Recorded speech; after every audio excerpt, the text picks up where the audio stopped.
"Happy birthday to me," I whispered, standing frozen in the doorway of my husband's study. Marcus didn't notice me. He was too busy showing his secretary Sarah the divorce papers spread across his mahogany desk. "The party's perfect timing," she purred, running her fingers along his shoulder. "Once the guests leave, you can tell her everything's over." I should have known something was wrong when Marcus insisted on hosting my 40th birthday party at our home instead of the restaurant I'd chosen. "It'll be more intimate," he'd said, that practiced smile playing across his face. "Before we jump back in, tell us where you're tuning in from, and if this story touches you, make sure you're subscribed, because tomorrow I've saved something extra special for you." The same smile he'd perfected over 15 years of marriage, the one that had convinced countless juries of his sincerity. The spring evening had started perfectly. Our Victorian house was filled with the warmth of laughter and conversation, the scent of roses, my favorite flowers, wafting through every room. Friends, colleagues, and family members mingled in the garden, their voices carrying through the open French doors. I'd spent weeks planning every detail, from the handwritten place cards to the artisanal cake waiting in the kitchen. "Have you seen Marcus?" I asked my best friend Diana, who was sipping champagne by the koi pond. She frowned slightly, her dark eyes scanning the crowd. "I think I saw him heading inside with Sarah. Probably some urgent case they need to discuss." Sarah Williams, his new secretary of 8 months, young, ambitious, and always perfectly composed in her designer suits. I'd noticed how she looked at him during the office Christmas party, but I'd dismissed it as simple admiration. After all, Marcus was one of Boston's most respected defense attorneys. Everyone looked at him that way. "On your birthday?" Diana's voice carried a note of concern. That's a bit much, even for Marcus. Something in her tone made my stomach clench. I'd been ignoring the signs for months, the late nights at the office, the mysterious weekend meetings, the way he'd changed his phone's password. But tonight was supposed to be different. Tonight was supposed to be about us, about celebrating. "I'll go find them," I said, forcing a smile. "Make sure everyone's getting enough champagne." I walked through our home, my heels clicking against the hardwood floors. The sound echoed through the hallways, past the family photos that lined the walls, memories of happier times, of vacations in the Maldives, Christmas mornings, and lazy Sunday brunches.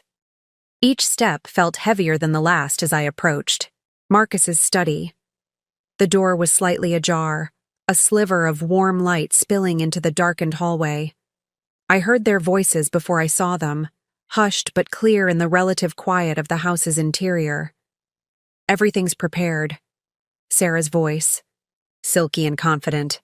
"I've double-checked all the documents. Once you serve her the papers tonight, there's nothing she can do." "You're sure about the timing?" Marcus's voice, the one he used when strategizing a case. "After the party seems cruel."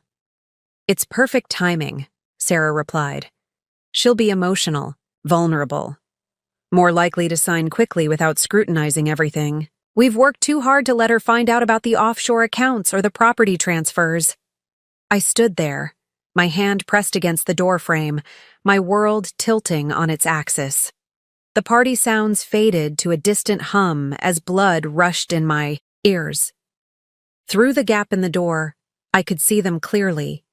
Sarah perched on the edge of his desk, her skirt riding up her thighs, while Marcus leaned back in his leather chair, divorce papers spread between them like a battle plan. "You're brilliant, you know that?" Marcus said, reaching for her hand. "I couldn't have planned this without you. Once everything's settled, we can finally be together openly." "And the prenup?" Sarah asked, her fingers intertwining with his. Marcus laughed, that rich, confident laugh I'd once loved. "Ironclad. She'll walk away with barely enough to rent an apartment. After all, I drafted it myself." The crystal champagne flute in my hand suddenly felt too heavy. I watched as Sarah leaned down, her lips meeting Marcus's in a practiced kiss. They'd done this before, probably countless times, right here in our home. We should head back, Sarah said, pulling away. People will notice we're gone. Let them, Marcus replied, pulling her closer. In a few hours, none of it will matter. I backed away from the door, my legs trembling. 15 years of marriage, of building a life together, and he'd planned to end it all on my birthday, in front of our friends and family. The humiliation would have been absolute, exactly as they'd planned. Diana was waiting at the bottom of the stairs, concern etched across her face. One look at me and she knew. "What happened?" she whispered, taking the champagne flute from my shaking hand. "I need your help," I managed to say, my voice steadier than I felt. "And I need you to call your brother." Diana's brother Michael was a forensic accountant who'd helped uncover some of Boston's biggest financial frauds. If Marcus thought he could hide money from me, he was about to learn just how wrong he was. "Whatever you need," Diana said, already pulling out her phone. "But first, we need to get through this party without letting them know you've discovered their plan." I nodded, straightening my shoulders. Marcus had taught me something after all those years of watching him in court. Sometimes the best defense is making your opponent think they're winning. I would let them have their moment, let them think their plan was proceeding perfectly. "Help me fix my makeup," I said to Diana. "We have a party to host." As I reapplied my lipstick in the powder room, I caught my reflection in the mirror. I barely recognized the woman staring back at me, her eyes harder, her smile sharper. Marcus and Sarah thought they had orchestrated the perfect plan, but they'd made one crucial mistake. They'd underestimated me. I walked back into the party, accepting birthday wishes with practiced grace. Marcus and Sarah had returned, standing, slightly apart, playing their roles perfectly. I watched as he raised his glass in my direction, that familiar smile in place. "To my beautiful wife," he announced to the gathered crowd. "Happy birthday, darling." I smiled back, raising my fresh glass of champagne. Let them think they had the upper hand. Let them believe their plan was flawless. Because while they were plotting my humiliation, they'd given me something invaluable: the element of surprise. The party continued around me, but everything had changed. Each laugh felt hollow, each congratulation tainted. But beneath the pain and betrayal, something else was growing: determination. Marcus thought he'd written the perfect ending to our marriage. He was about to learn that this was just the beginning, and I would write the final chapter. The last guest left just before midnight, leaving behind empty champagne flutes and the lingering scent of roses that now felt sickeningly sweet. I watched through the window as Marcus walked Sarah to her car, their bodies maintaining a careful distance, a performance for any watching eyes. My fingers tightened around the crystal glass in my hand as he leaned in, presumably to open her door, their faces close enough for a whispered exchange. "Don't break that," Diana said softly, gently prying the glass from my grip. "We need you thinking clearly right now." She was right. The fury coursing through my veins wouldn't help. Me.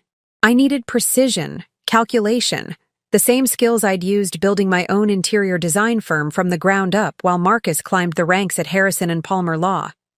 "Michael's on his way," Diana continued, setting the glass aside. "He said to secure any financial documents you can find without raising suspicion. Bank statements, investment portfolios, property deeds, anything that might show where Marcus has been hiding money." I nodded, my mind already cataloging the possible locations. "His study has a safe behind the Monet print. He thinks I don't know the combination, but I saw him input it last Christmas." The memory stung.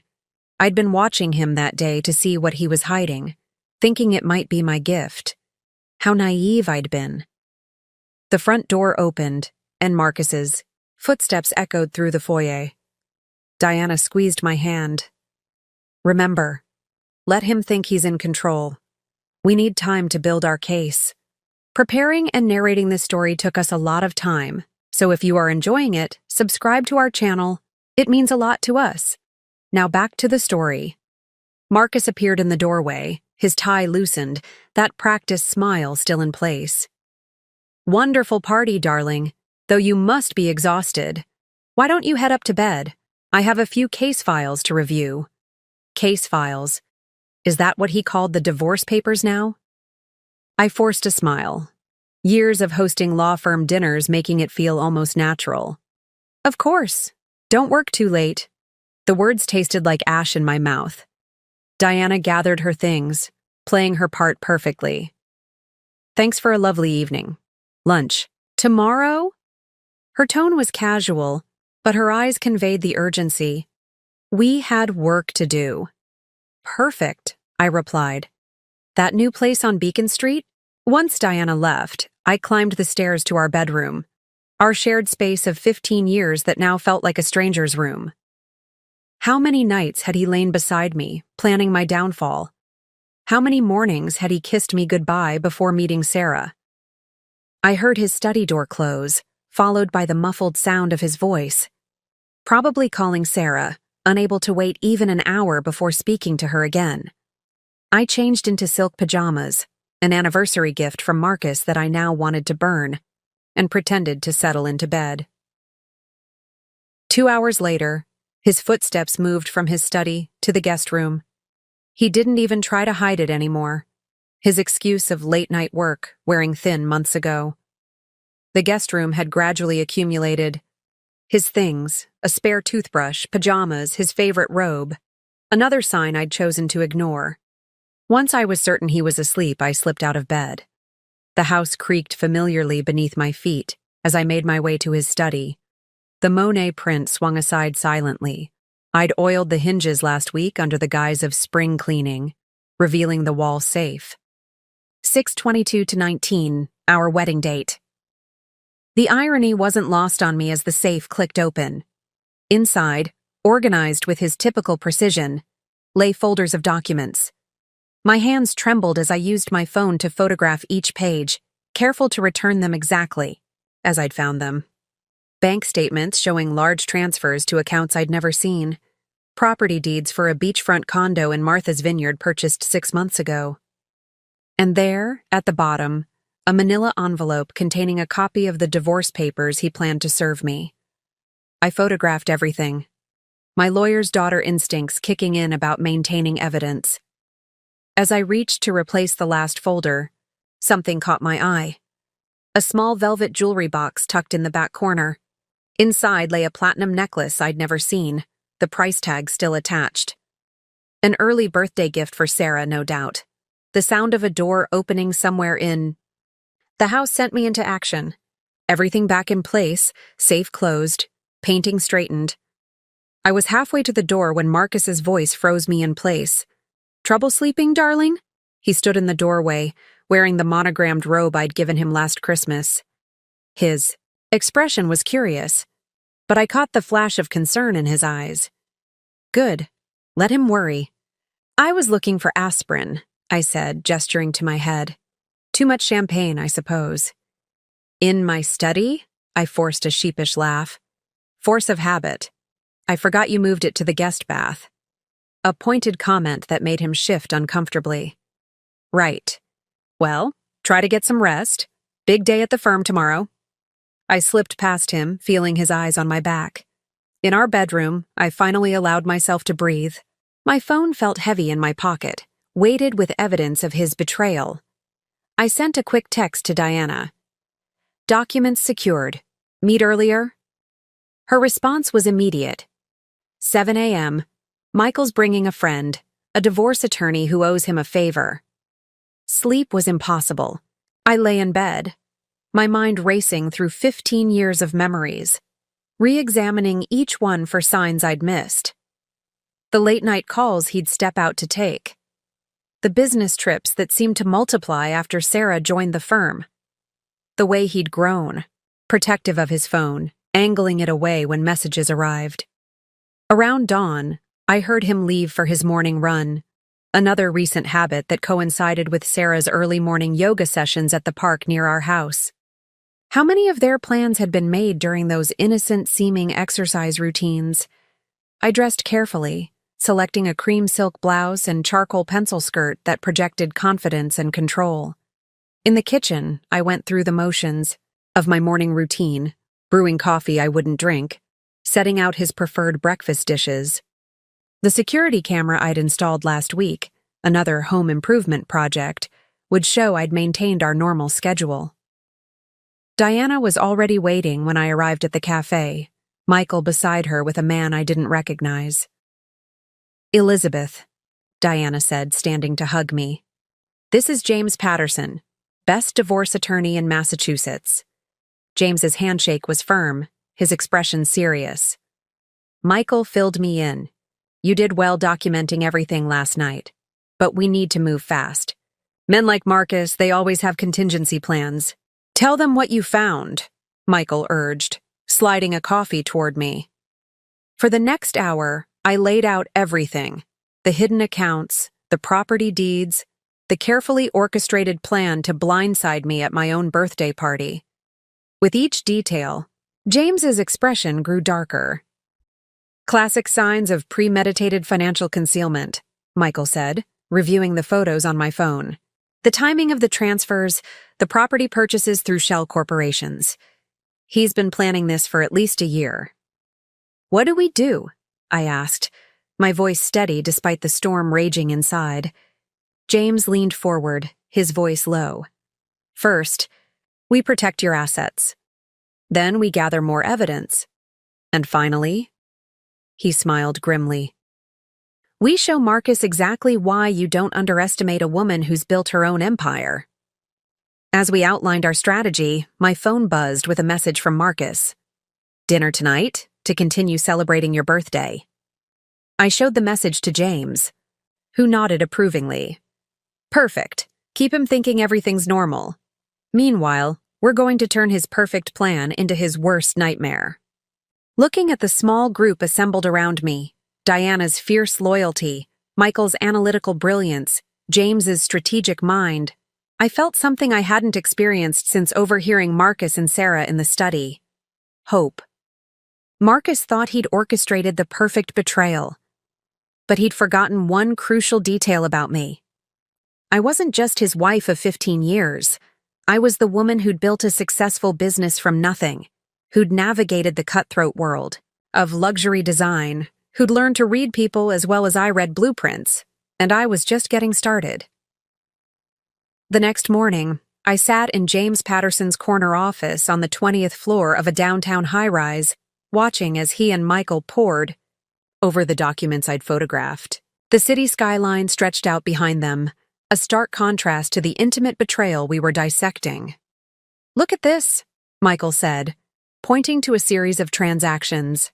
"Regular transfers every third Friday, starting 8 months ago. Always. $9,000, just under the reporting threshold. Classic evasion tactic." James nodded, his expression grim. "And all going to an LLC registered in Delaware. Sarah Williams is listed as the sole director."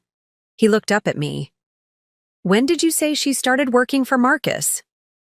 8 months and 2 weeks ago, I replied, the timeline suddenly crystallizing. He hired her right after his longtime secretary. Margaret retired. Another piece clicked into place. Margaret, she tried to warn me, said I should pay attention to the new hire. I thought she was just being protective. Diana, who had taken the morning off from her gallery to support me, squeezed my hand. "You couldn't have known, Liz. None of us saw this coming. But I should have." The signs were there. Margaret's warning, the sudden changes in Marcus's behavior, the way Sarah seemed to know details about our home she shouldn't have known, like how she'd mentioned our wine cellar's organization system during that first dinner party we'd hosted after she was hired. "There's more," Michael continued, pulling up another document. "The Martha's Vineyard property. It was purchased through a different LLC, but the funding came from an account in the Cayman Islands. An account opened with money transferred from your joint savings." The room spun slightly. Our joint savings, where we'd been storing money for our retirement dreams. Dreams that now felt like cruel jokes. How much? I managed to ask. 2.3 million, Michael said quietly. Almost exactly half of what was in the account. James scribbled something in his notepad. He's being careful, I'll give him that. Taking only half suggests he's trying to stay within legal bounds while hiding the transaction itself. What about the law firm? Diana asked. Could they be involved? I shook my head. Harrison and Palmer is too respected to risk their reputation. But a memory surfaced. There's a junior partner, David Reynolds. He and Marcus are close. I've seen them having lunch with Sarah several times. David Reynolds, James repeated, typing the name into his computer. Interesting. He specializes in offshore asset management. We should look into any connections between him and these LLCs. My phone buzzed. A message from Marcus. Working late tonight. Don't wait up. Of course he was. Sarah had yoga on Tuesdays, which meant their routine evening meetup would follow. Good, James said, surprising me. That gives us time. Elizabeth, I need you to go back to your office and act completely normal. Meanwhile, we're going to set up surveillance on both Marcus and Sarah. I know someone, Michael added. Former FBI, now private investigator. She's discreet and thorough. Diana stood up, straightening her blazer. I'll drive you to your office. Liz, we can't have your car parked here all day if we're maintaining appearances. As we rode the elevator down, I caught my reflection in the mirrored walls. I looked composed, professional, exactly as I needed to appear. But inside, questions tumbled through my mind. How many other secrets would we uncover? How deep did Marcus's betrayal go? Stop, Diana said gently. I know that look. You're spiraling into the what-ifs. Stay focused on what we can prove, what we can act on. She was right. I took a deep breath, centering myself. I need to call my assistant Rachel. If Marcus checks the office calendar, everything needs to look routine. Back at Elizabeth Shaw Interiors, I threw myself into work. We had 3 major projects in development: a penthouse renovation, a boutique hotel lobby, and a historic home restoration. My team noticed nothing unusual as I reviewed designs, met with clients, and handled vendor calls. Only Rachel, my assistant of 5 years, sensed something was off. She'd been with me long enough to read my subtle cues. During a quiet moment between meetings, she closed my office door. Is everything okay? She asked. You seem different since the birthday party. I considered her carefully. Rachel wasn't just an assistant. She was an ally who'd helped build this company. More importantly, she handled all my business accounting. If Marcus had tampered with any of the company's accounts, she might have noticed. Close the blinds, I said, making a decision, and pull up all our banking records from the past year. Rachel's eyes widened, but she complied without question. For the next hour, we combed through every transaction, every account balance. Everything looked normal until... Wait, Rachel said, pointing to a series of entries.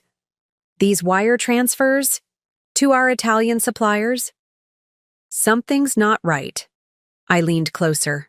We regularly transferred large sums to Italian artisans for custom pieces, but these amounts seemed inflated. Pull up the original invoices. Rachel dug through our files, spreading papers across my desk. Look at this. The actual invoices are for less than what was transferred. The difference was diverted somewhere else. I finished, my stomach churning. Marcus had access to the company accounts as my husband and legal counsel. He'd been skimming from my own business, probably counting on me trusting him too much. To check the details, I photographed everything, sending the images to James and Michael. Within minutes, Michael replied, "This is exactly what we needed. Clear evidence of financial misconduct using your company's accounts." James's message followed. "Don't confront him yet.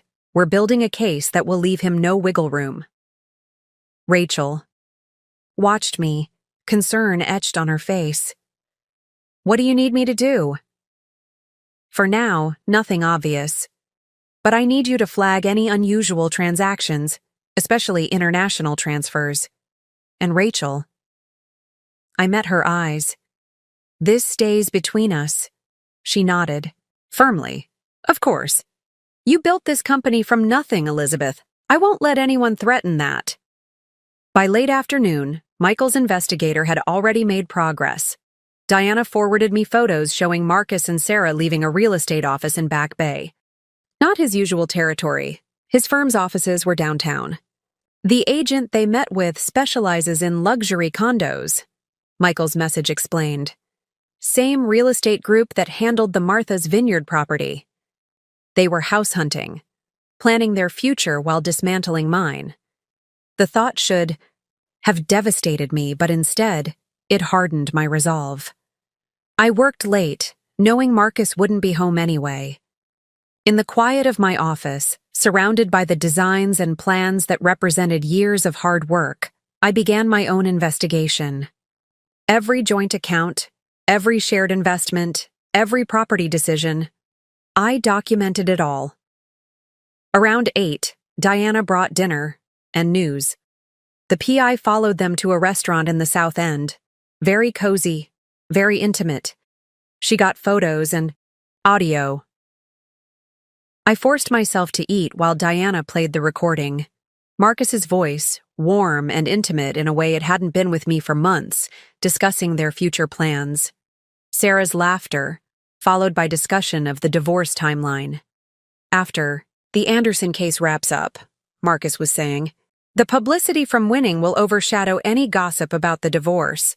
Plus, the bonus will help with the new place." The Anderson case, his biggest of the year, defending a prominent businessman accused of fraud. The irony wasn't lost on me. "Send everything to James," I said, pushing away my barely touched dinner. "And I need you to do something else for me. Something Marcus would never expect." Diana raised an eyebrow. "What?" "Call your friend at the Boston Globe. The one who writes the society column." A plan was forming, one that would use Marcus's own strategy against him. "I think it's time to ensure our divorce gets exactly the right kind of attention." As Diana made the call, I stared out at the city lights. Somewhere out there, Marcus and Sarah were planning their happy ending. But they'd forgotten something. Crucial, every good story needs a plot twist, and I was about to deliver one they'd never see coming.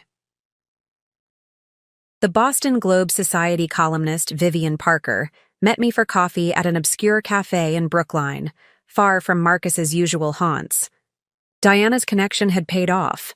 Vivian was intrigued by the possibility of an exclusive story about one of Boston's most prominent attorneys. "So," Vivian said, stirring her latte, "you want me to hold this information until exactly the right moment?" Her shrewd eyes studied me over her vintage cat-eye glasses. "Yes," I replied, sliding across a folder of carefully selected documents. "These show the timeline of their relationship, the property purchases, the financial transfers. But there's more coming. When the Anderson case concludes next month, that's when you want this to break," Vivian finished, thumbing through the papers. "Right when he's expecting to bask in the publicity of winning his biggest case?" She smiled appreciatively. "Deliciously strategic. But why tell me now? Because I need you to start laying the groundwork. Small mentions of their professional relationship, innocent coverage of their public appearances, make them feel secure, watched but safe." Vivian's smile widened. "Make them think they're controlling the narrative." Exactly.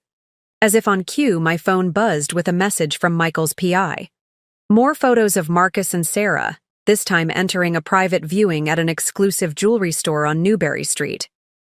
The same one where he'd bought my engagement ring 15 years ago. "Look at this," I said, showing Vivian the photos. "They're not even trying to hide anymore. They think they're untouchable." "Men like Marcus always do," Vivian replied, her tone knowing. I've covered enough high-profile divorces to recognize the pattern. They think their power makes them invisible.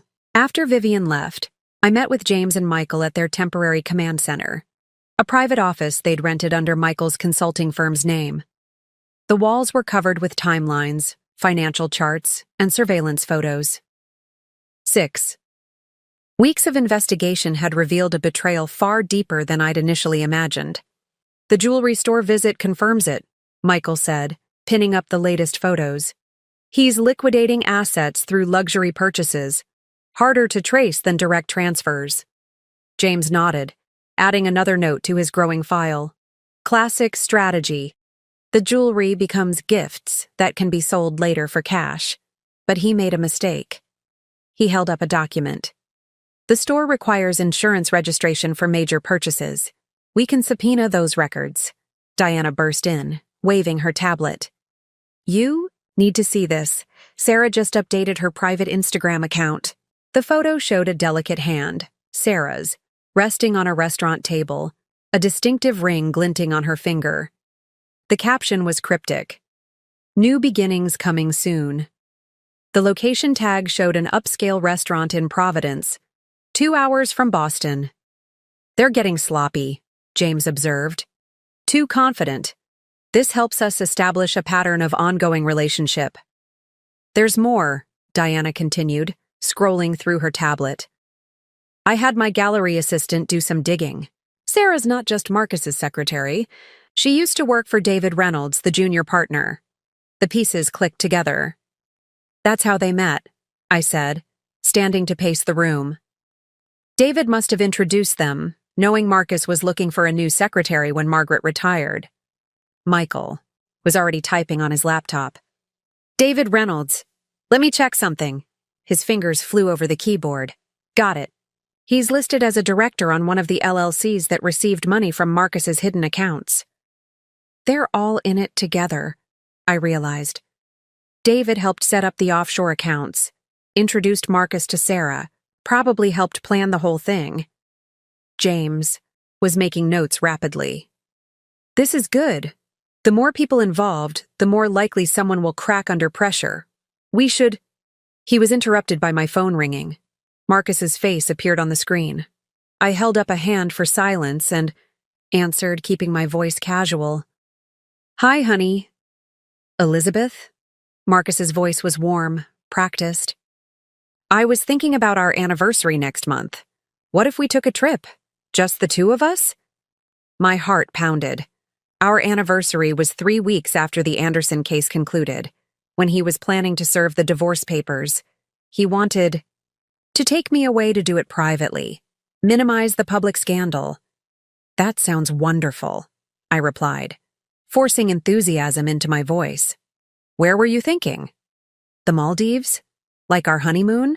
The same place he'd promised we'd return to for our 15th anniversary. Now I understood. He wanted to recreate our happiest memory before destroying it all. Perfect, I said. Should I call our travel agent? No need. I'll have Sarah handle all the arrangements. Of course he would. I ended the call and turned to the others, my hands shaking with rage. He's planning to serve me the divorce papers during our anniversary trip to the Maldives. Diana swore under her breath. James, however, looked thoughtful. This could work. In our favor. If he's focusing on the anniversary plan, he'll be distracted from what we're doing. Which is exactly what we need, Michael added, pulling up another document. Because look what I found in the LLC paperwork. Sarah's not just listed as a director. She's been receiving a salary from one of Marcus's clients' companies for the past year. I moved closer to see the screen. The company name was familiar, Brunswick Industries, one of Marcus's biggest clients. Why would they be paying her? They wouldn't, James said grimly. Unless Marcus arranged it as part of his legal fees, which means he's been billing clients for her salary while she's supposedly working as his secretary, I finished. That's fraud. And not just against you, James confirmed. Against his firm and his clients. This is the kind of thing that gets attorneys disbarred.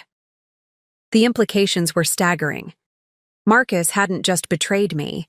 He'd compromised his entire career, his professional ethics, everything he'd spent decades building. Rachel called as we were processing this latest revelation. "Elizabeth, there's something else. I've been going through old records, and I found something strange. Remember that charity gala Marcus helped organize last year? The Children's Hospital fundraiser? What about it? The donations that were supposed to go through our company account as sponsorship?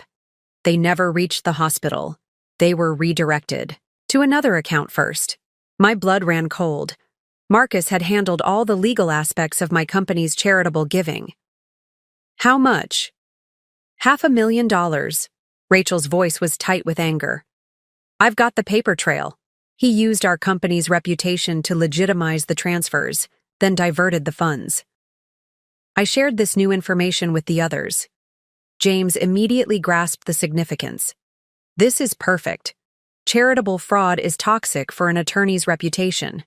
No jury would be sympathetic. We need to move carefully, Michael cautioned. Start gathering sworn statements from everyone involved. Rachel, the hospital administrators, the bank officers who handled the transfers.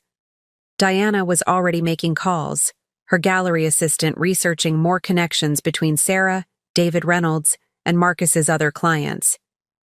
As the evidence mounted, a clear picture emerged. Marcus hadn't just planned to divorce me. He'd orchestrated a years-long conspiracy involving multiple parties, using my business, his firm's resources, and even charitable donations to fund his new life with Sarah.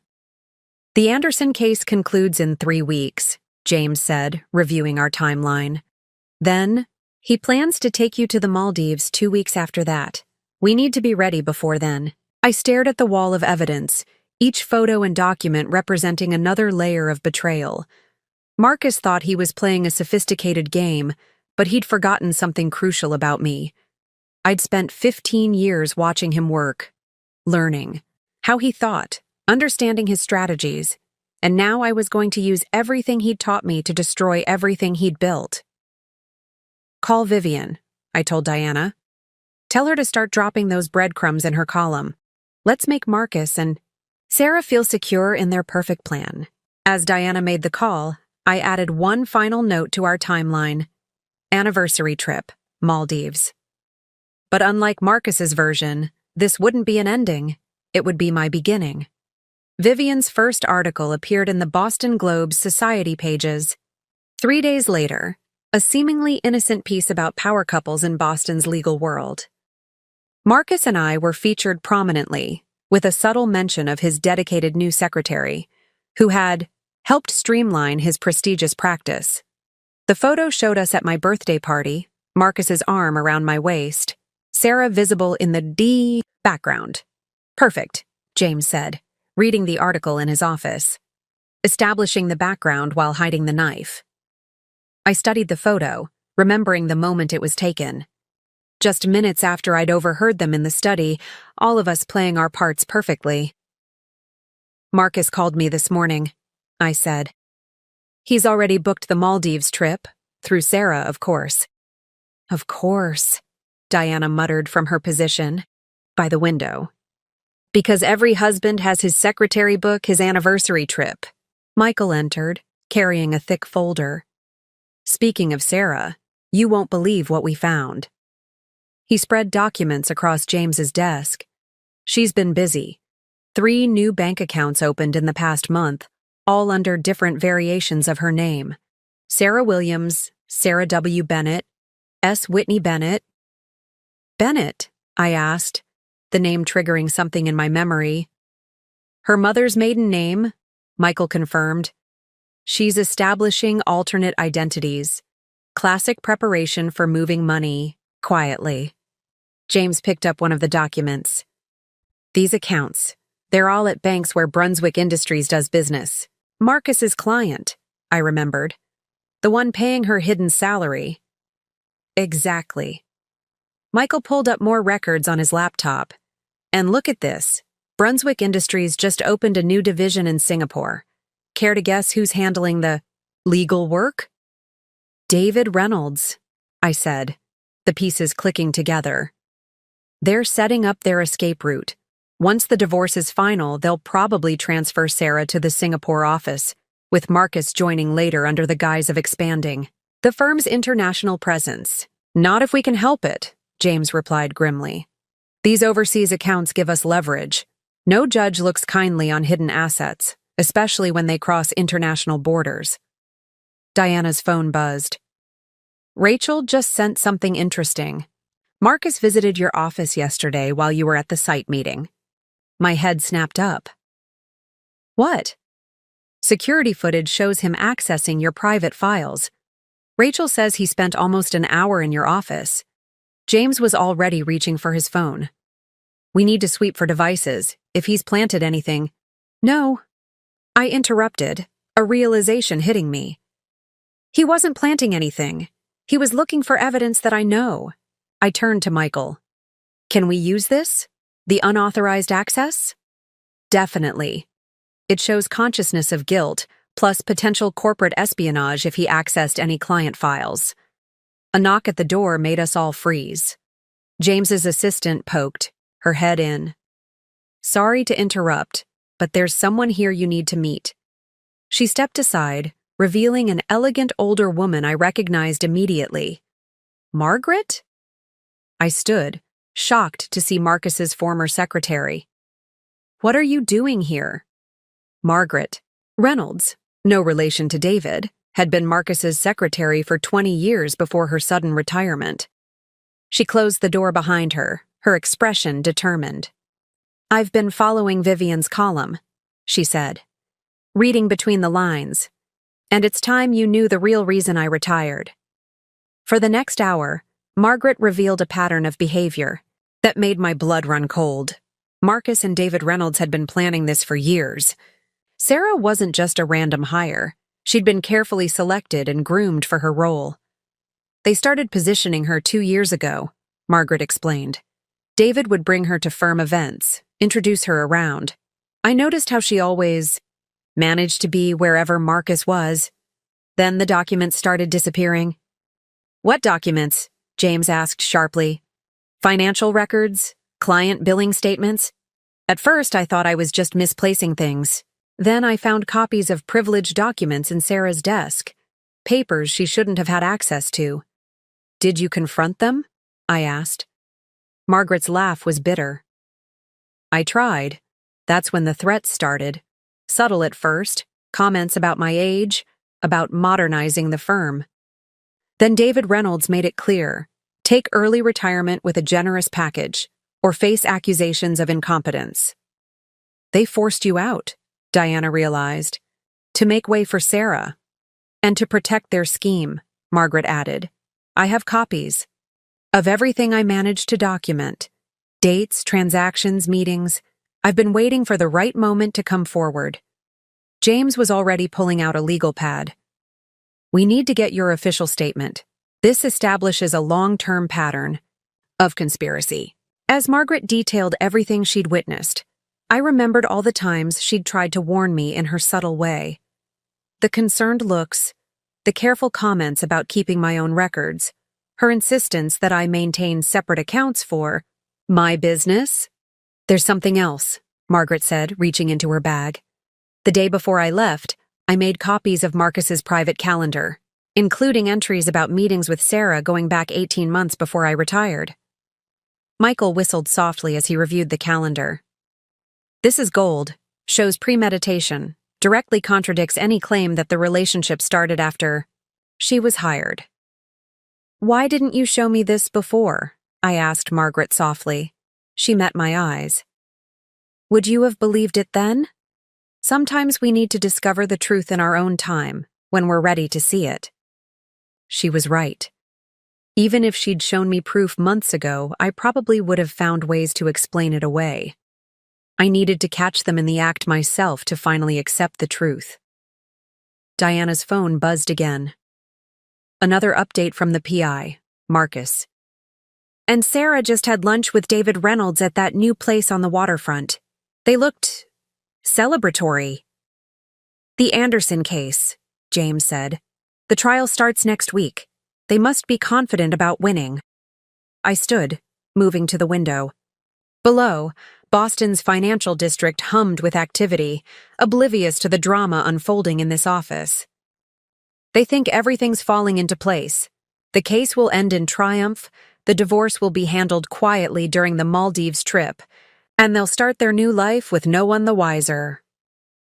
Speaking of the Anderson case, Michael interjected, I found something interesting in those Brunswick Industries records. There's a connection to Anderson's company, a series of transactions that look unusual. James leaned forward. What kind of connection? The kind that suggests Marcus might be using privileged information from one client to benefit another. If this is what I think it is, it's not just fraud, I finished. It's legal malpractice. Margaret nodded slowly. That fits with patterns I noticed. Marcus and David were always very careful about keeping certain client files separate from the main system. The implications were staggering. Marcus hadn't just betrayed me. He'd potentially compromised multiple client relationships, violated legal ethics, and exposed his firm to massive liability. We need to move carefully, James cautioned. This is bigger than a divorce case now. We're talking potential criminal charges. Good, I said, my voice hard. Let's use everything. While they're focused on the Anderson case and planning their perfect getaway, we'll be building a trap they can't escape. Diana squeezed my hand. What's our next move? I looked at the team. Assembled around me, James with his legal expertise, Michael with his financial acumen, Diana with her unwavering support, Margaret with her damning evidence, and Rachel still digging through company records. We let them play out their hand, I decided. Let Marcus win his case. Let him think everything's going according to plan. Meanwhile, we document everything, build our case, and prepare for the moment when... When? Diana prompted.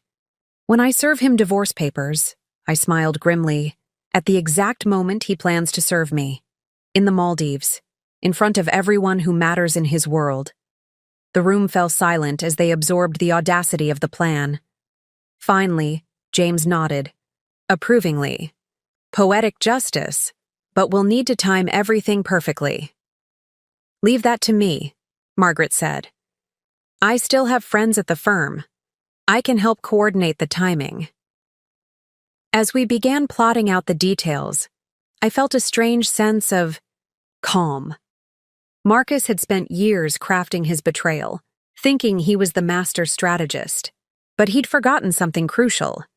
He wasn't the only one who knew how to play the long game, and my game was just beginning. The Anderson trial's opening day arrived with the kind of media coverage Marcus had always craved. Local news stations clustered outside the courthouse, their cameras trained on my husband as he strode up the steps, projecting confidence in his bespoke Italian suit. Sarah walked 2 careful steps behind him, carrying his briefcase and looking every bit the devoted secretary. I watched the coverage from James's office, noting how Sarah's designer outfit probably cost more than a month's legitimate salary. Ready? James asked, straightening his tie. Absolutely. I smoothed down my own suit, a power outfit I'd chosen specifically for today. Margaret's contact confirmed everything's in place? Yes. Your name's on the witness list as a character witness for the defense. Marcus has no idea we added it last minute. The plan was elegant in its simplicity. Marcus had been so focused on the complex financial evidence in the Anderson case, he hadn't bothered to review the final witness list thoroughly. Why would he? His wife had no connection to the case, or so he thought. Diana met us at the courthouse, Michael beside her with a briefcase full of documents. Sarah just went in, she reported. She looked nervous. She should be, Michael replied grimly. Wait until she sees what's coming. We entered the courtroom just as the proceedings were about to begin. Marcus was at the defense table, his head bent close to Anderson's as they whispered urgently. He didn't notice us sitting in the gallery, another miscalculation on his part. The prosecution's opening statement was detailed and damning, laying out evidence of Anderson's alleged financial fraud. Throughout it all, Marcus maintained his composed demeanor, occasionally making notes or whispering to his client. Sarah sat directly behind him, her face a mask of professional attention. Then Marcus stood for his opening statement. This was his element, commanding the room, weaving narratives that made juries lean forward in their seats. "Ladies and gentlemen," he began, his voice carrying that practiced sincerity, "what we have here is not a case of fraud, but of complex business practices being misunderstood." I watched him work his magic, remembering all the times I'd seen him practice these performances in our home office. How many of those late nights had actually been spent with Sarah, rehearsing more than just legal strategy? The morning proceeded with the prosecution's first witnesses. During a brief recess, I saw Marcus finally notice our presence. His step faltered slightly, but he recovered quickly, approaching our group with that perfect smile. "Elizabeth, darling," he said, leaning in to kiss my cheek, "I didn't expect to see you here. And James, what brings you to criminal court?" "Professional interest," James replied smoothly. "Fascinating case." Marcus's eyes narrowed slightly, but before he could respond, Sarah appeared at his elbow. "Mr. Walker, the prosecution just filed some additional exhibits. We need to review them before the afternoon session." I watched them retreat to a conference room, noting how their bodies angled toward each other automatically. They thought they were being subtle. They had no idea how obvious their connection had become once. "You knew to look for it." "All set?" Michael murmured, checking his phone. I nodded.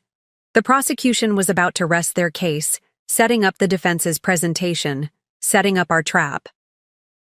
The afternoon session began with Marcus calling his first witness, a financial expert who would testify about the legitimacy of Anderson's business practices.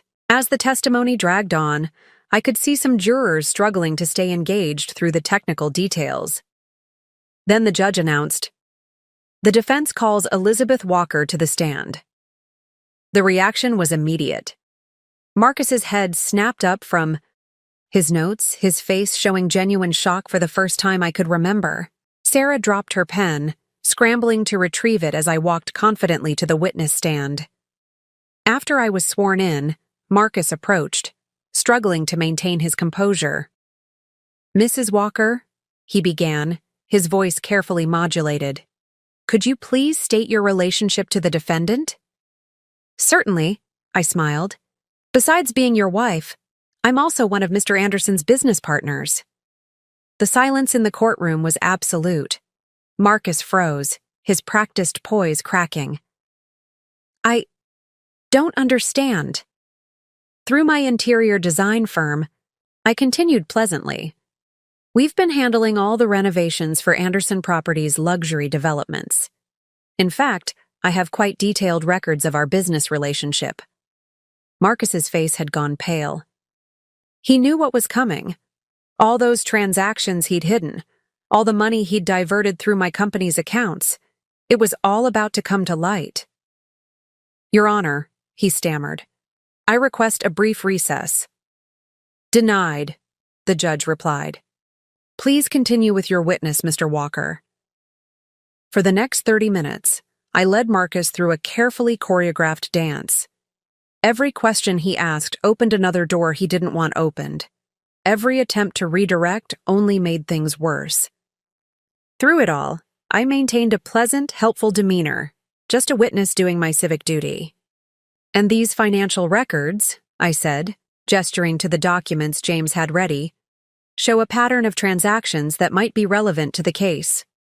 Marcus was sweating now, his perfect composure shattered.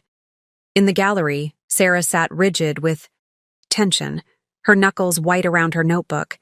She could see it too, their careful plans beginning to unravel. No further questions.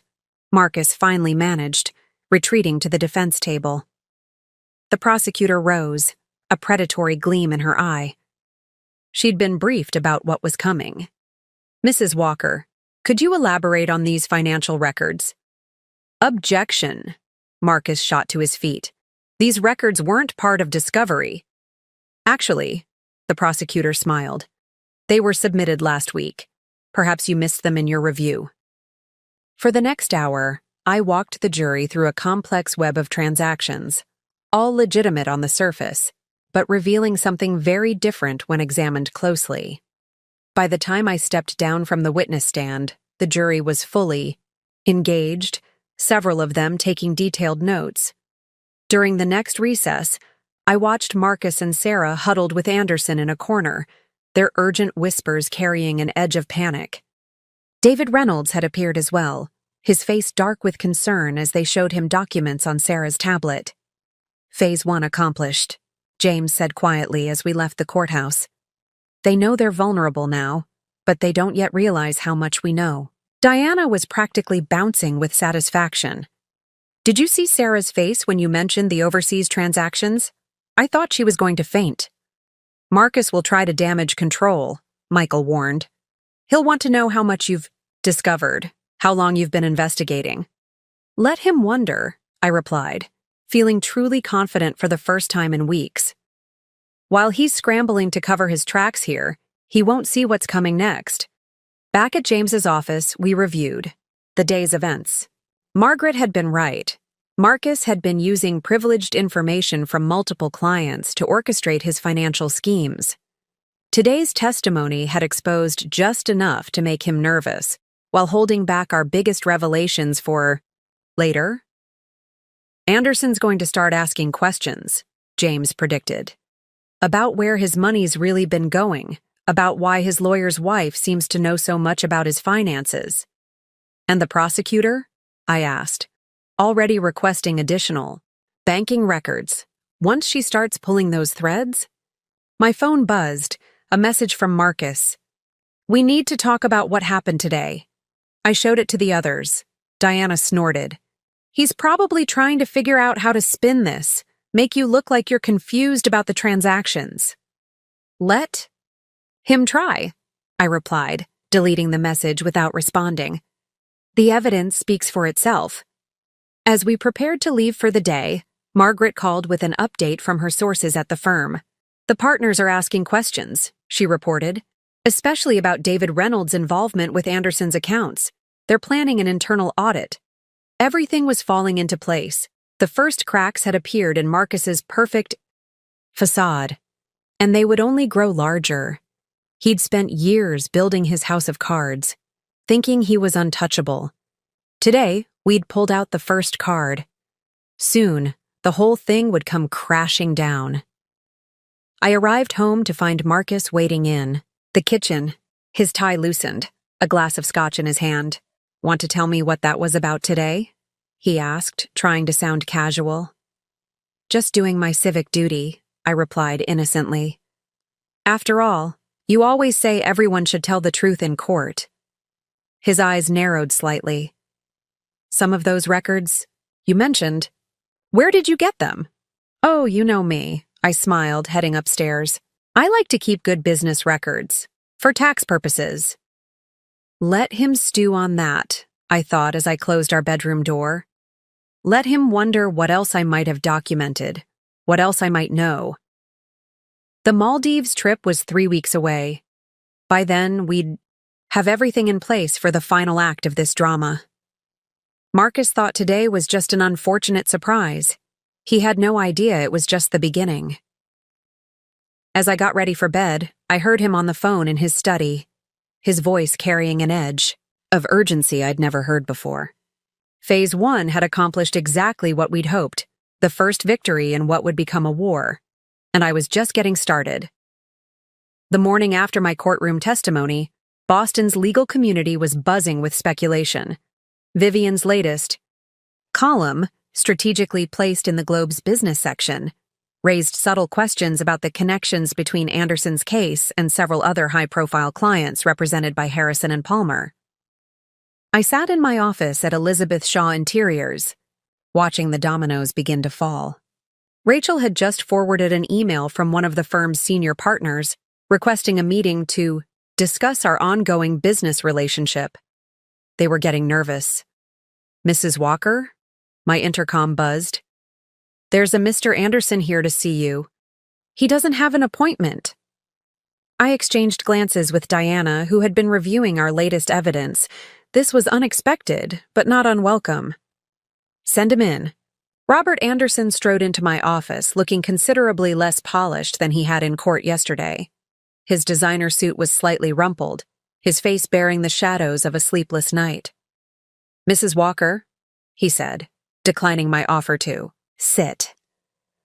"I think we need to have a frank discussion about what's really going on." "Of course," I replied, gesturing for Diana to stay as she moved to leave. "What would you like to discuss?" Anderson paced, agitation clear in every movement. "Those transactions you mentioned in court yesterday. The ones involving my properties and your design firm. I've been up all night reviewing them with my private accountant.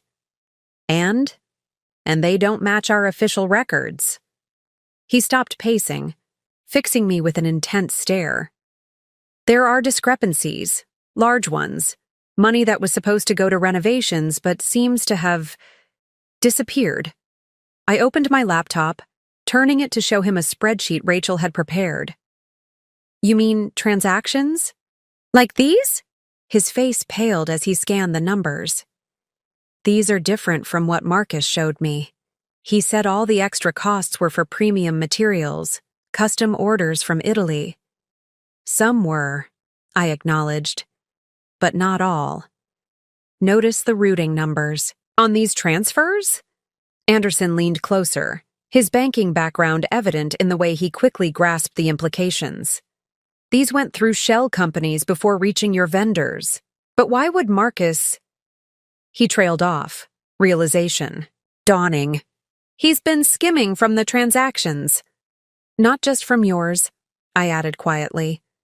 "We've found similar patterns with other clients." Anderson sank into a chair, his composure finally cracking. "The SEC has been investigating my companies for months. Marcus promised he could handle it, said he had everything under control, but if these transactions come to light, they already have." I handed him a copy of the latest court filings. "The prosecutor's office submitted subpoenas this morning for all related banking records." "I'll be ruined," Anderson whispered. Then his head snapped up, eyes narrowing. "Unless you're showing me this for a reason. What do you want?" "The truth," I replied simply. "About everything. Marcus's involvement, David Reynolds's role, all of it. In exchange, my evidence might help show you were also a victim of fraud." Anderson was silent for a long moment, clearly weighing his options. Finally, he reached for his phone. "I need to make some calls, starting with the DA's office." After he left, Diana let out a low whistle. That was unexpected. "Think he'll really turn on Marcus?" "He has to," I replied. "It's his only play now. Better to be seen as a victim than a conspirator." My phone buzzed, a message from Marcus. "We need to talk about Anderson, coming to your office." Diana raised an eyebrow. "Perfect timing. Want me to stay?" "No, but have Michael ready with the recording equipment. Every conversation counts." Now. 20 minutes later, Marcus arrived, looking immaculate as always, but with tension visible around his eyes. Sarah wasn't with him. Interesting. "Elizabeth," he began, closing my office door. "About yesterday." "About the evidence of financial fraud?" I interrupted pleasantly. "Or about how your client just left my office with proof that you've been manipulating his accounts?" Marcus froze for a split second before recovering. "There seems to be some confusion about those transactions. If you'll let me explain." "Explain? What?" "How you used my company to launder money. How you and David Reynolds set up fake vendor accounts to siphon funds. Or maybe you'd like to explain Sarah's role in all this." "Sarah?" His laugh was forced. "She's just my secretary. She processes paperwork, nothing more." "Really?" I turned my monitor to show him a document. "Then why is she listed as director on 3 companies that received diverted funds? Companies registered to the same address as your beach house in Martha's Vineyard?" The color drained from his face. How did you get access to these records? I smiled. Let's just say Margaret was very thorough in her documentation before she retired. Marcus sank into a chair, his perfect posture crumbling. Elizabeth, whatever you think you know, I know everything, Marcus. Every transaction, every secret meeting, every plan you and Sarah made, including your plans for our anniversary trip. His head snapped up. The Maldives?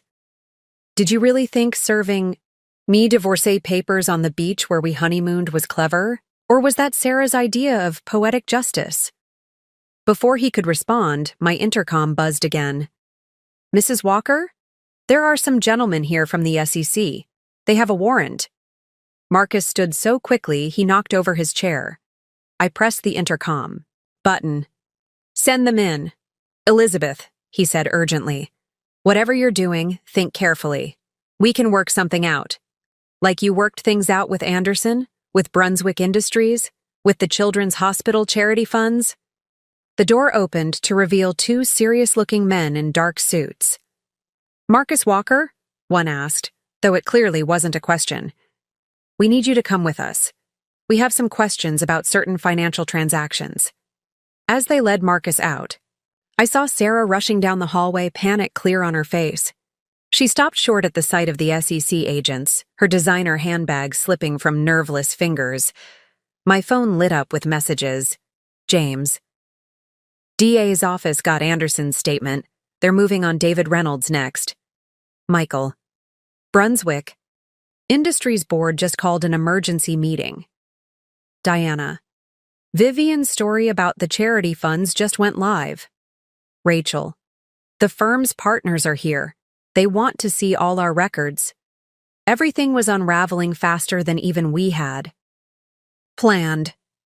Marcus's carefully constructed house of cards was collapsing, taking Sarah and David Reynolds down with it. I stepped into the hallway where Sarah stood frozen, watching Marcus being escorted to the elevator. You should call a lawyer, I told her quietly. A good one. You'll need it. She turned to me, her composure finally breaking. You don't understand. We never meant to get caught, I finished. That's the thing about secrets, Sarah. They always come out eventually.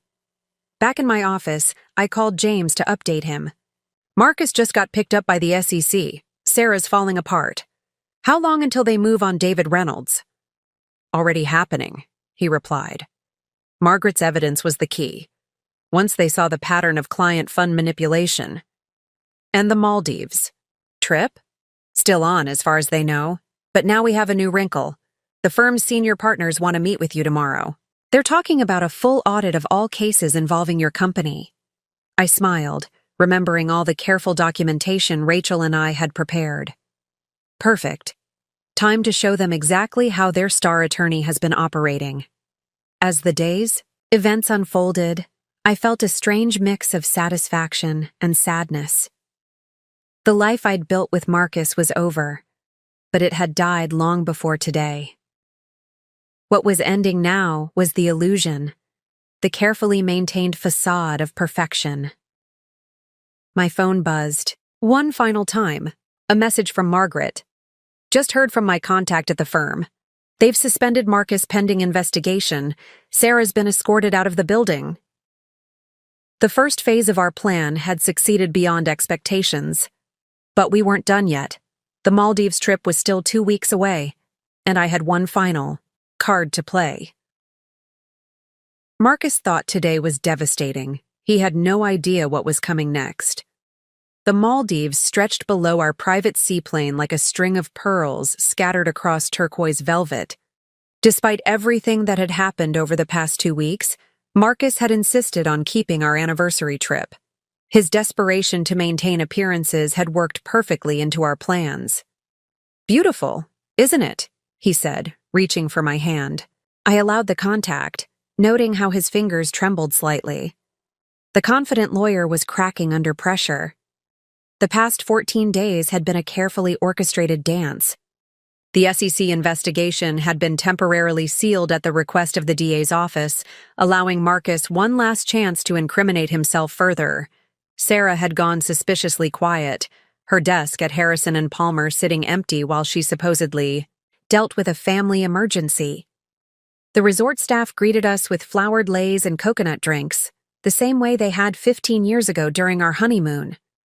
Marcus played the role of devoted husband perfectly, his hand at the small of my back as we were escorted to our overwater villa.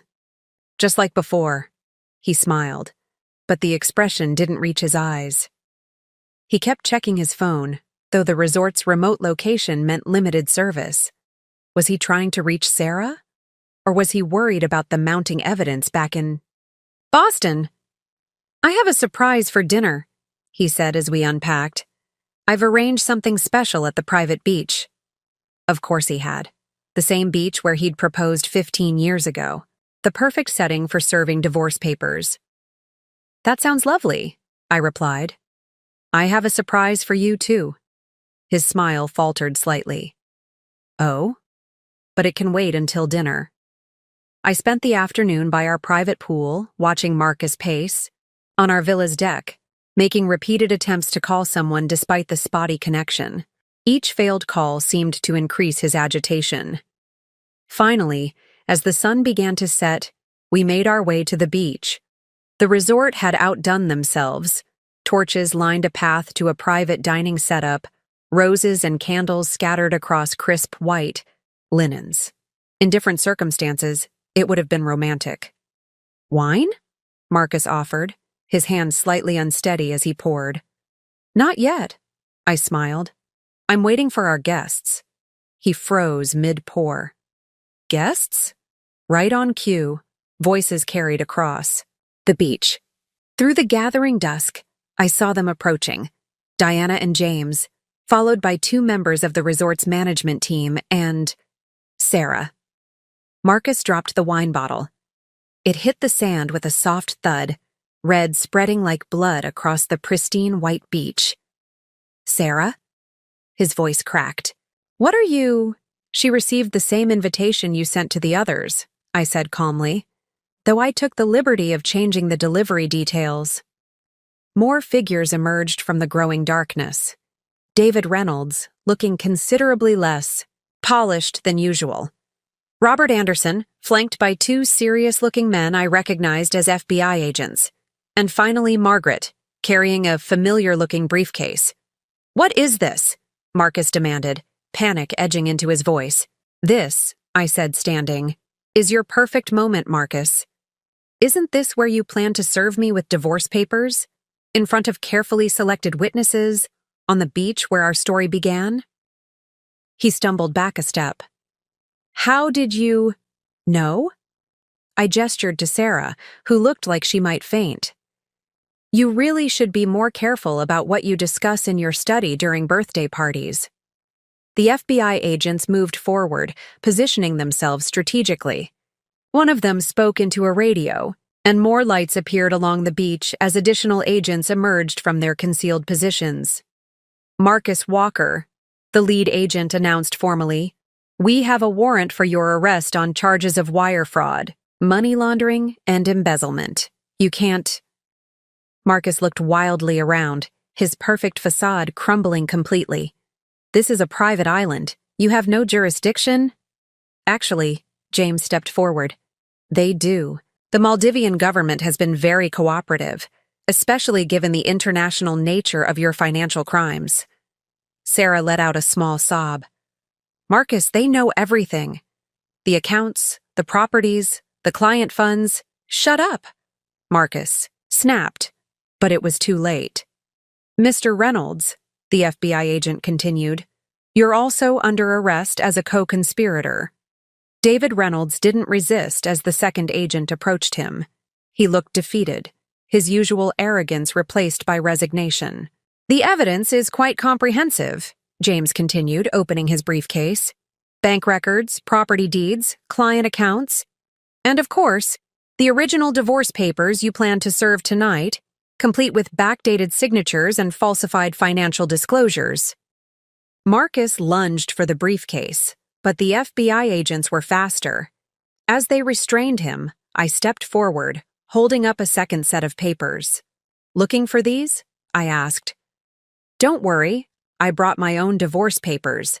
But unlike yours, mine include a complete accounting of all your hidden assets. The color drained from his face as he scanned the documents. Every account, every property, every secret transaction, all meticulously documented. How long? He whispered. How long have you known? Since my birthday party, I replied. When you and Sarah were so busy planning this moment that you didn't notice me standing in the doorway of your study. Sarah crumpled into a beach chair, her designer dress getting covered in sand. I told you we should have been more careful, she said to Marcus. I told you Elizabeth wasn't as naive as you thought. Naive? I laughed softly. No, Sarah. I just trusted my husband, a mistake I won't make again. The FBI agents began reading Marcus his rights. David Reynolds was already being led away, his island vacation cut decidedly short. The firm knows everything, Margaret added, her voice carrying satisfaction. They're cooperating fully with the investigation. Your clients are being notified, as we speak. Marcus struggled against the agents. Elizabeth, please, we can talk about this. Like you were going to talk to me tonight? I held up his original divorce papers. These are quite interesting reading, especially the parts about my supposed financial mismanagement of company funds. Were you really planning to blame everything on me? It wasn't, he started, but I cut him off. Your turn to listen, Marcus. For 15 years, I watched you build your reputation on lies. I helped you entertain clients, supported your career, believed in you. And all the while, you were plotting to destroy me. I loved you. He tried, but the words sounded hollow even to him. No, I replied quietly. You loved what I represented. The successful wife, the perfect hostess, the trusting fool who never questioned your late nights or missing funds. Sarah stood suddenly. He never loved either of us, she said, her voice bitter. We were just convenient pieces in his game. Marcus looked between us, his carefully constructed world collapsing around him. The FBI agents began leading him away, his pristine linen suit now wrinkled and sand-covered. Elizabeth, he called back desperately, what about us? 15 years? Are over, I finished. Happy anniversary, Marcus. I watched as they led him away, the torchlight casting dramatic shadows across the beach. Diana came to stand beside me, wrapping an arm around my shoulders. You okay? She asked softly. I looked around at the scene we'd created, the romantic dinner setting now disrupted by federal agents, the scattered rose petals mixing with spilled wine in the sand, the shocked resort staff hovering at a discreet distance. You know what? I said, finally letting myself smile. I really am. As the group dispersed, James approached with the final papers requiring my signature. Ready to end this? I took the pen he offered, my hand steady as I signed my name. Behind us, the ocean whispered secrets to the shore. But for the first time, in months, I had no interest in secrets. Everything was finally in the open, where it belonged. The morning after the beach confrontation, I sat on my villa's deck, watching the sunrise paint the Indian Ocean in shades of gold and rose. Marcus and the others had been escorted off the island last night, leaving me to experience the cruel irony of spending the day after my wedding anniversary in the same place where we'd honeymooned, only this time, alone. Room service, Diana called, emerging from inside with a tray of coffee and fresh fruit. She'd insisted on staying, canceling her flight back to Boston. You should eat something. My phone had been buzzing nonstop since dawn as news of Marcus's arrest hit the Boston media. Vivian's article had broken first, a detailed exposé of the fraud, embezzlement, and betrayal, complete with quotes from former clients and colleagues. Harrison. And Palmer's managing partner called, James said, joining us on the deck. He'd also stayed, handling the legal aftermath. They're holding an emergency board meeting. The scandal's already affecting their stock price. I sipped my coffee, scrolling through the headlines. Prominent Boston attorney arrested in international fraud scheme. High society marriage ends in federal investigation. Law firm partner and secretary in $1 million embezzlement plot. The DA's office is offering Sarah a deal, James continued, accepting a coffee cup from Diana. She's willing to testify against Marcus and David Reynolds in exchange for reduced charges. Of course she is, Diana muttered. Anything to save herself. My phone buzzed again, this time with a message from Robert Anderson's wife. I had no idea about any of this. Thank you for exposing the truth. We need to talk when you're back. More messages poured in from Marcus's other clients, each discovering the extent of his deception. The carefully constructed network of lies was unraveling at lightning speed. Margaret sent an update, Diana said, checking her own phone. The firm's internal audit is revealing more discrepancies. They've frozen all accounts associated with Marcus and David Reynolds. I stood, walking to the deck's edge. Below, the crystal clear water revealed coral reefs and tropical fish, unchanged by the human drama playing out above them. What about the charity funds? Already being traced, James replied. The Children's Hospital Board is pursuing separate charges. They're determined to recover every penny. Rachel called next, her voice tight with controlled anger. The FBI is here at the office. They need access to all our financial records to document the money trail through the company accounts. Give them everything, I instructed. And Rachel, thank you. For everything. We're family here, she replied simply. No one messes with family. Throughout the day, more details emerged. Marcus's other victims began coming forward. Clients, whose trust funds he'd manipulated, partners he'd deceived, even junior associates he'd pressured into helping cover his tracks. The firm's offering to settle any claims against them related to Marcus's actions, James announced after another call. They're desperate to contain the damage to their reputation. Diana looked up from her tablet. Speaking of reputation, you might want to see this. She showed me a social media post from one of Boston's most prominent society mavens. Always knew there was something off about Marcus Walker. Elizabeth deserves better. Boston strong, hard justice served. Funny how everyone always knew after the fact, I remarked dryly. That's not all, Diana continued scrolling. Sarah's sister is giving interviews, claiming she tried to warn their family about Marcus's manipulation. Says he pressured Sarah into the relationship. Convenient revision of history, James noted. The evidence shows she was a willing participant from the beginning. My phone lit up with another call, this time from Marcus's mother. I let it go to voicemail, not ready for that conversation yet. She'd been like a second mother to me over the years, and her pain would be too real, too raw. The Boston Globe wants an exclusive interview, Diana mentioned carefully. Vivian says you can control the narrative, tell your side of the story. Shook my head. The evidence speaks for itself. I won't give Marcus the satisfaction of turning this into a public soap opera. As evening approached, James received word that Marcus and David Reynolds had been formally charged. The list of federal indictments was staggering. Wire fraud, money laundering, tax evasion, and more. Sarah faced lesser charges but still significant ones. They're being held without bail, James reported. The prosecutors argued they were flight risks given their international connections and hidden assets. A photo appeared in my newsfeed. Marcus being led into the federal courthouse in Boston, his perfect image shattered. His bespoke suit was wrinkled, his carefully styled hair disheveled. Sarah was in another photo, trying to hide her face, from cameras as she entered with her lawyer. The firm's senior partners are calling again, Diana said. They want to meet as soon as you're back in Boston. Something about ensuring their other clients don't pull their business. They should be worried, James commented. Marcus handled their biggest accounts. This scandal could cost them millions in lost clients.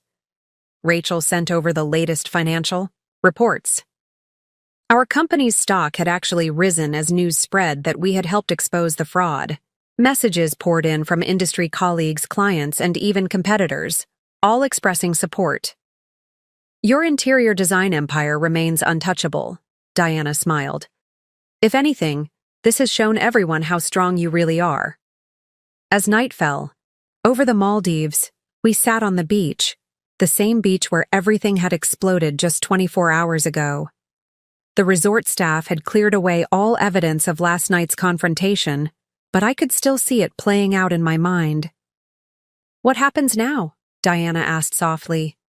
Now, I replied, watching the stars emerge over the ocean. We rebuild. But this time, on my terms. My phone buzzed one final time, a message from Margaret. Just heard from my sources at the firm.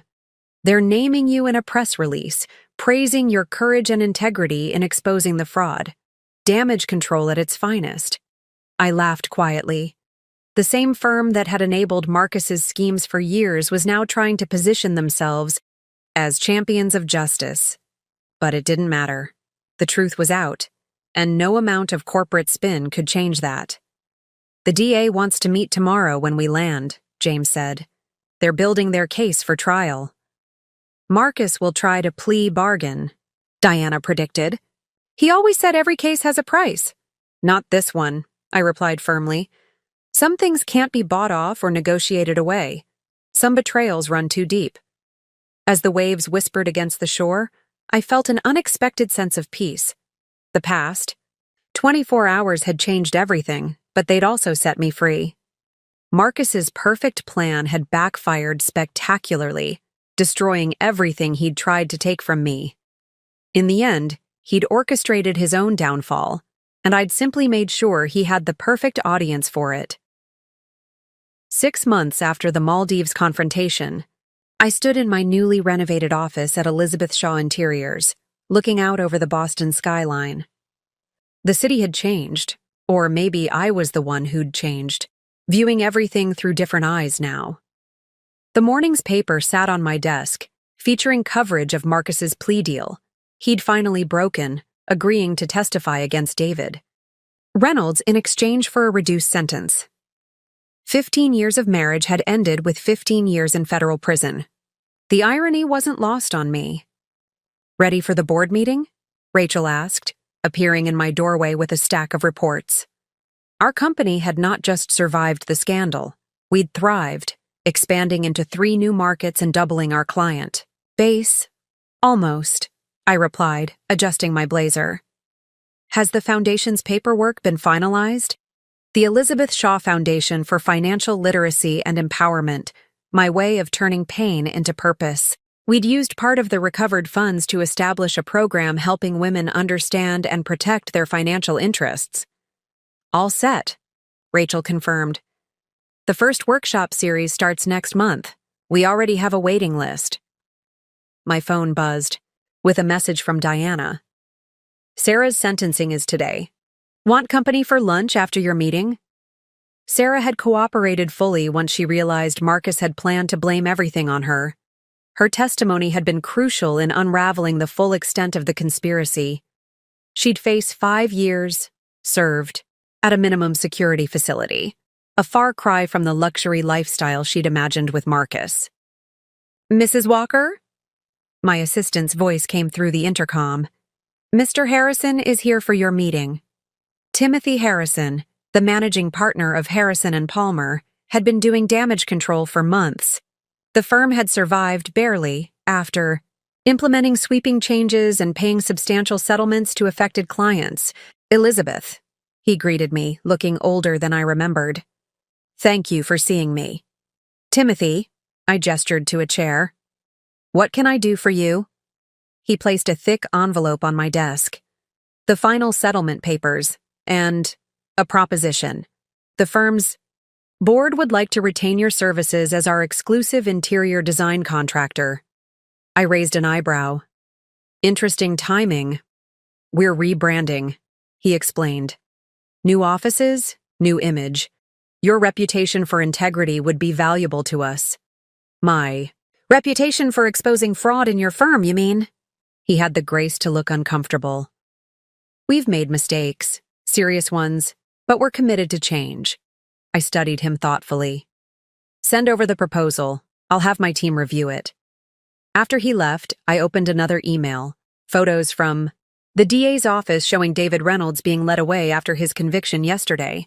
The man who had helped orchestrate everything had finally faced justice. Margaret had been instrumental in his conviction, her meticulous records providing a paper trail that his expensive legal team couldn't explain away. She'd turned down the firm's attempt to rehire her, choosing instead to work with my foundation. "Your 3 o'clock is here," my assistant announced. "The potential client from New York?" I smiled, remembering the name. Amanda Chen, a prominent developer who had previously worked exclusively with Marcus's clients. Now she was here to see me. Send her in. The meeting went well, ending with a signed contract for 6 new luxury properties. As Amanda left, she paused in the doorway. "You know, I almost hired Marcus as my attorney last year. Dodged a bullet there thanks to you." After she left, I walked through our office space, noting how different everything felt. The walls that had once displayed my wedding photos now showcased our company's achievements and foundation initiatives. The space felt lighter, cleaner, more authentically me. Diana arrived for lunch, bringing news from her gallery. "You'll never guess who came in yesterday. Marcus's mother." My heart skipped. I hadn't spoken to her since everything happened. "How is she?" Holding up. "She wanted you to know she doesn't blame you. Said Marcus's father suspected something. Was wrong for months but couldn't prove it." We ate at our favorite cafe, the same one where we'd first started planning my response to Marcus's betrayal. The owner greeted us warmly. We'd become regulars during the months of investigation and preparation. "Look who just walked in," Diana murmured, nodding toward the door. Robert Anderson and his wife entered, holding hands and looking happier than I'd ever seen them.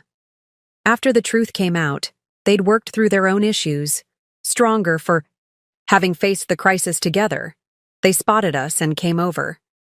"Elizabeth," Mrs. Anderson smiled warmly, "I wanted to thank you again. The Foundation's workshop helped me understand everything I should have known years ago about our finances." "That's exactly why we started it," I replied. "Knowledge is power." Back. At the office, I had one final meeting with James and Michael, who had become more than just my lawyer and forensic accountant. They were family now, part of the support system that had helped me rebuild.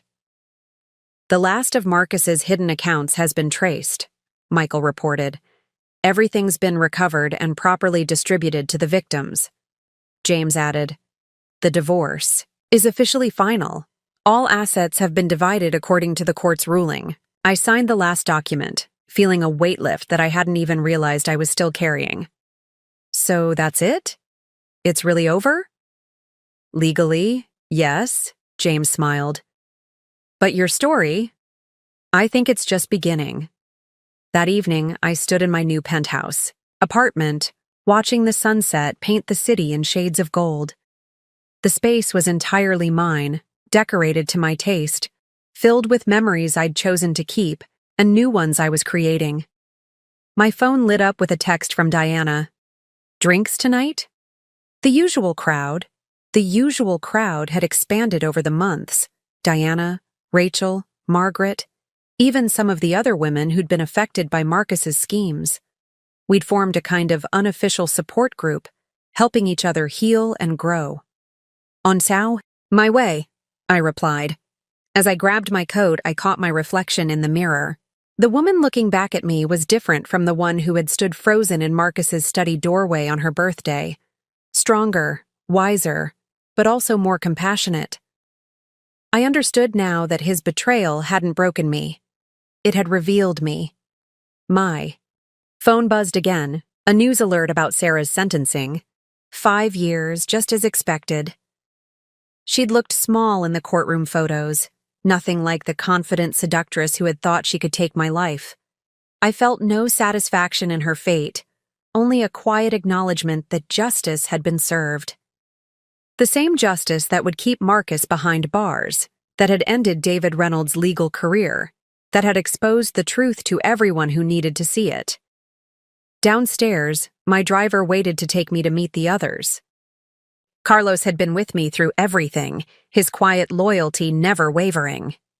"Good evening, Mrs. Shaw," he smiled, using my restored maiden name.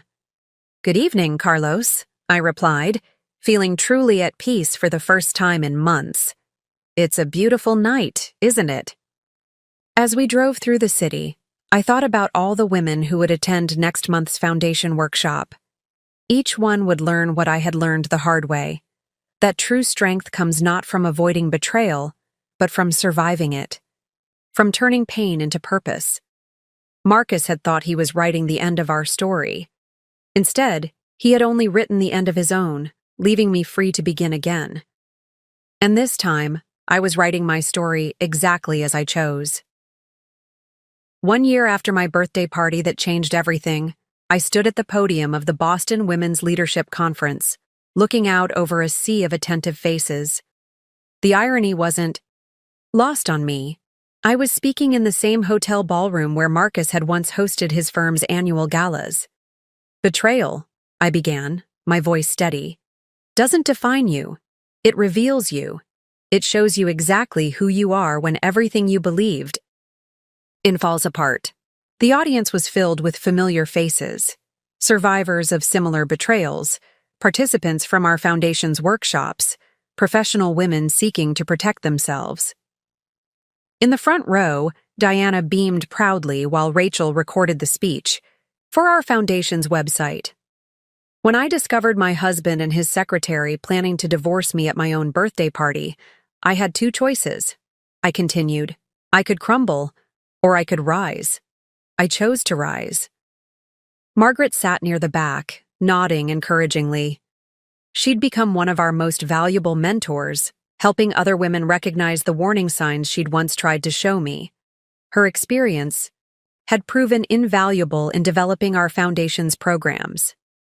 "Financial literacy isn't just about understanding numbers," I explained. "It's about understanding power. Knowledge is power. Documentation is power. And most importantly, supporting other women is power." The Elizabeth Shaw Foundation had grown beyond our wildest expectations. We'd opened offices in 3 cities, offering workshops, legal support, and financial counseling to women facing similar situations. Every week brought new success stories, women who'd found their strength, protected their interests, rebuilt their lives. After the speech, during the reception, a young woman approached me. "Mrs. Shaw? I'm Jennifer, Marcus's former junior associate." I remembered her. She'd been one of the whistleblowers who came forward after his arrest. "Your testimony was very brave," I said. She smiled nervously. "I've been attending your foundation's workshops. They gave me the courage to start my own practice, focusing on helping women in similar situations." Throughout the evening, more stories emerged. Robert Anderson's wife had started a support group for partners of fraud victims. Sarah's sister was working with domestic violence shelters, teaching financial independence. Even Harrison and Palmer had established a pro bono program specifically for women facing financial manipulation. "Quite a change from last year," Diana commented as we watched the networking crowds. "Remember when you were just the perfect corporate wife hosting Marcus's parties?" I laughed softly. "That feels like another lifetime." My phone buzzed, a message from James. The final appeal in Marcus's case had been denied. He would serve his full sentence. David Reynolds had already begun his 12-year term, and Sarah was 6 months into her 5-year sentence. "Mrs. Shaw." A hotel staff member approached. "There's a call for you at the front desk. It's Mrs. Walker, Marcus's mother." I hadn't spoken to her since before the Maldives, though she'd sent several heartfelt letters of support. Taking a deep breath, I went to take the call. "Elizabeth." Her voice was warm, familiar. "I saw you were speaking today. I wanted to tell you how proud I am of what you've built from this tragedy." Tears pricked at my eyes. "Thank you. That means more than you know. Marcus's father and I, She paused. We've been following your foundation's work. We'd like to make a donation, if you'll accept it. To help other women avoid what he did to you. The gesture touched me deeply. His parents choosing to support my mission of preventing others from experiencing what their son had done. Back in the ballroom, Rachel was organizing the next phase of our event, breakout sessions where women could connect, share experiences, and learn from each other. The energy in the room was electric, full of possibility and determination. Michael approached with exciting news. The governor's office called. They want to partner with the foundation to implement financial literacy programs in schools. Perfect timing, I smiled. We just finished developing our youth curriculum. The foundation had evolved far beyond its original scope.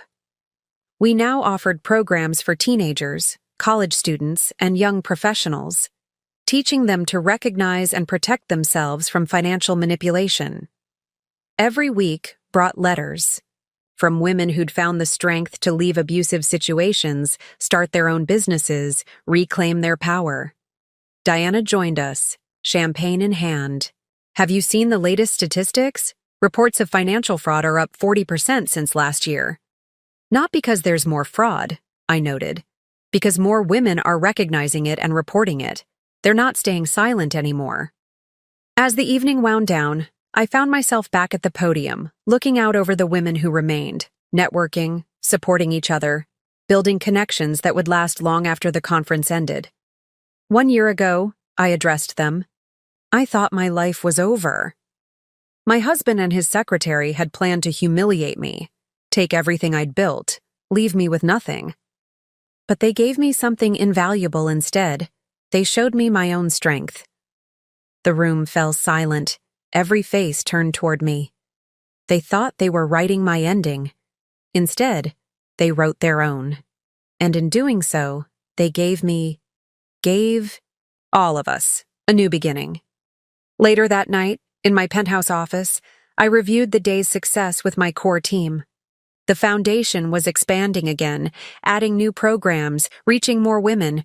We'd recently purchased the building next door to accommodate our growth. Look at this, Rachel said, pulling up our latest impact report. Over 10,000 women helped in the past year. $15 million in assets protected. Countless lives changed. Diana raised her glass. To turning pain into power. To supporting each other, Margaret added. To new beginnings, I finished. My phone lit up with one final message from Vivian at the Boston Globe. She was working on a follow-up story, documenting the ripple effects of Marcus's case, how one woman's refusal to be victimized had sparked a movement. I stepped out onto my terrace, looking out over the city I'd once seen through Marcus's eyes. Now I saw it through my own, a landscape of possibilities, of women helping women, of strength built from broken places. The betrayal that was meant to destroy me had instead created something powerful, something lasting. Marcus had planned to write my ending, but he'd only succeeded in writing my prologue. The real story, my story, was just beginning. And this time, I held the pen. Up next, you've got 2 more standout stories right on your screen. If this one hit the mark, you won't want to pass these up. Just click and check them out. And don't forget to subscribe and turn on the notification bell so you don't miss any upload from us.